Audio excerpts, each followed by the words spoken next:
Hey guys, we just got up 30 minutes ago. Today we're going to be showing you guys how I balance playing video games and still going to the gym and still getting a workout in. Just because a lot of people say online that you need to quit playing video games to get real consistent results. And I'm here to show you that that's not the case.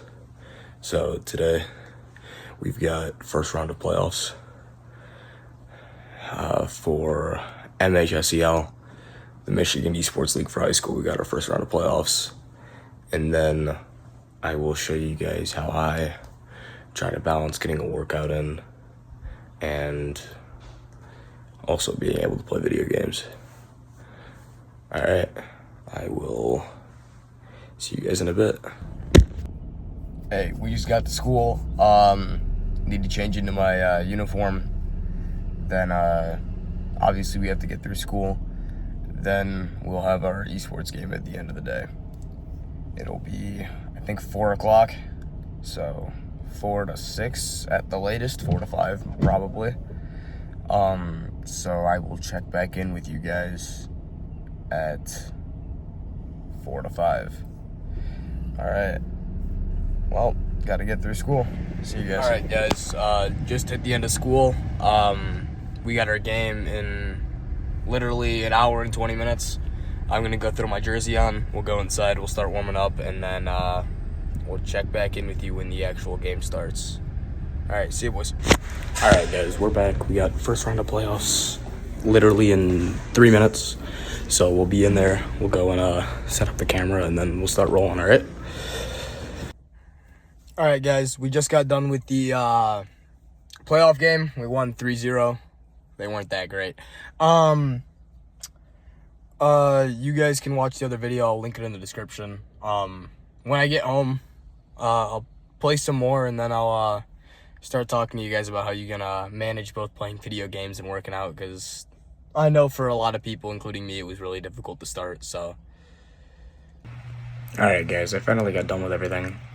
Just took a shower, as you guys could probably see. But no, the biggest problem that a lot of people have when playing video games and trying to work out at the same time, it's mostly the fact, number one, they don't know how to manage their time well, and they'll just insta-queue, and they won't take a break, they won't reset, they won't go and take their own time.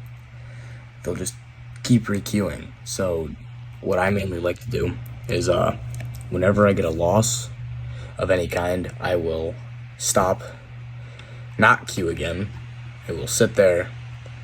I will then, depending on what I want to work out that day, go and work out that body part. So say I was working on chest and arms, I'd go do push-ups with some variation. I'm working on back, I'd go do pull-ups.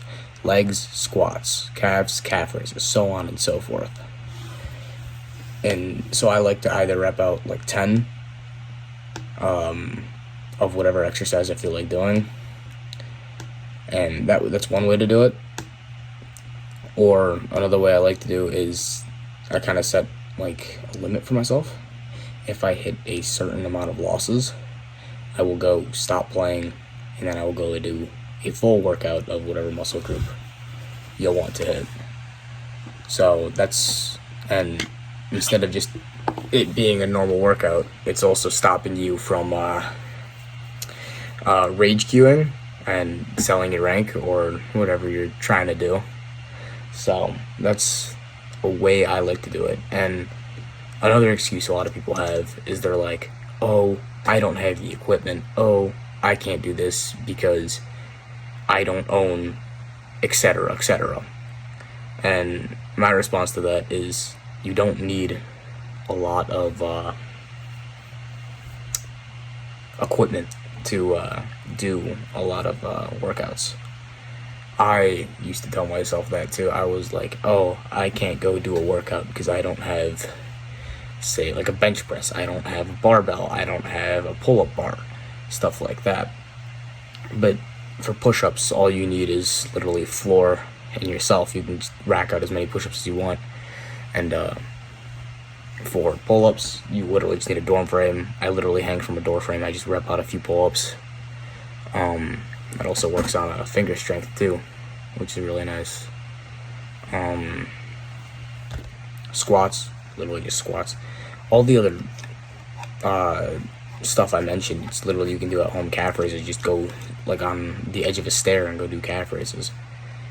Like it's something people have to realize is you don't need a lot of stuff to start working out. And another excuse I've heard people say is, oh, well, this exercise is too easy for me. I'd have to do like 100 to get any real gains out of it. Like, I am still able to rack out 50 push-ups and barely feel anything. So again, what you also have to do, you don't need much. You need a backpack, and if you're in school, you'll have heavy textbooks. Bring heavy textbooks home, fill the backpack, go do push-ups, squats, calf raises, and pull-ups. Any of the workout or any of the exercises I listed, you don't need much. And then you're not in school, you should probably have some weights lying around. And if you don't have weights, just fill your bag with something heavy. You're bound to have something heavy around your house. And again, it doesn't have to be much. Most people can't lift a ton of weight. So what I do is I fill a backpack with 60 pounds worth of weights, and I just rack out 10 push-ups every time I get a loss. And that's just what I do. It's super simple, it's easy, and you don't need much. So here, I'll show you guys an example once I lose a game, alright? Okay, so like I said, everyone just normally makes excuses for why they can't do workouts. And I said everyone has something heavy in their house at least to use in like a backpack. Luckily for me, I've got these detachable weights that go up to 52.5. So this is 52.5 pounds worth of weight. And what I do is I just throw it inside this backpack over here, and I go and rock out 10 push-ups per loss. So I just lost the game. I'll show you that in a second. But I'm just gonna throw all this weight into this backpack, and I'm gonna go do 10 push-ups. So hold on. So we just put all the weight in here. I don't even know if you guys can see that, but all the weights that were from there are now in here. And so just to prove to you guys that this weighs as much as they say it does, put this on my back real quick.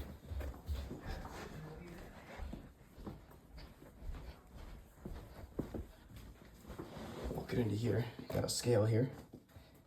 Turn this on. There we go. Put the bag on top.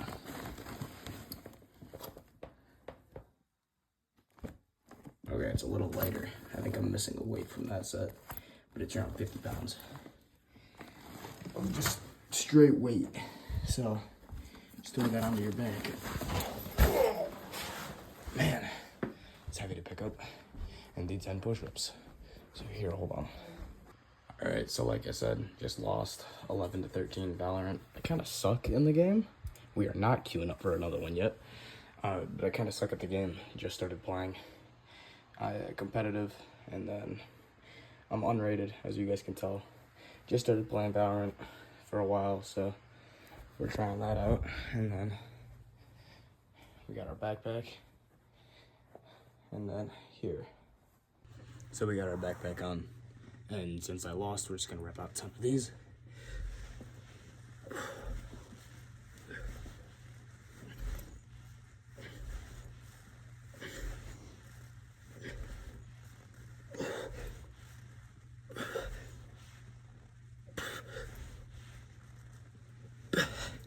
There we go. 10 reps of 55 or 50-pound push-ups. And just do that for every loss. And like I said, I'm really lucky to have 50-pound adjustable dumbbells. A lot of people don't. But like I said, you're bound to have something heavy around. I have an ACT book downstairs I could use. Math textbook. economics book for high school used, you have shit lying around that you could use. So you just have to throw something in there and do stuff. Like I said, a lot of people just make excuses. It's been a few days since I posted, because I wanted to find the right thing to say. But when I first posted a video on social media, I got made fun of, ridiculed. But one of my favorite Bible quotes that kind of helped me get through that was Isaiah 26:3. Say, you will keep the perfect peace for those whose minds are stayed on you. And what this means is, when you're overthinking and you're trying to think of every outcome, you're never at peace because you're always thinking, and you're always trying to find out what's always gonna happen. And so peace doesn't come from controlling every outcome. It comes from shifting your focus back onto God and where it actually started. You shouldn't always try to think of what everyone else is saying and what might happen when you do something. It's more just, what can I do to better myself? And so, I mean, so another thing I like to say is you can't really move on to the next day when you still have yesterday on your mind. So when you're thinking of what someone has said before or what they've said at some point in your life, you're never going to be able to move on and do the other things that you want to do, because you're always thinking back on yesterday instead of always trying to move forward. And one more thing, it's not people's laughs and what they say and their words that actually bother you. It's more the fact that you're insecure and you're constantly thinking about what that means to you, and not how you can move on from that. You kind of just have to let people say and to think whatever they want to think, and just kind of have to keep doing your own thing, you know? So that's all I really wanted to say, and may God be with you all. God bless you guys, and amen.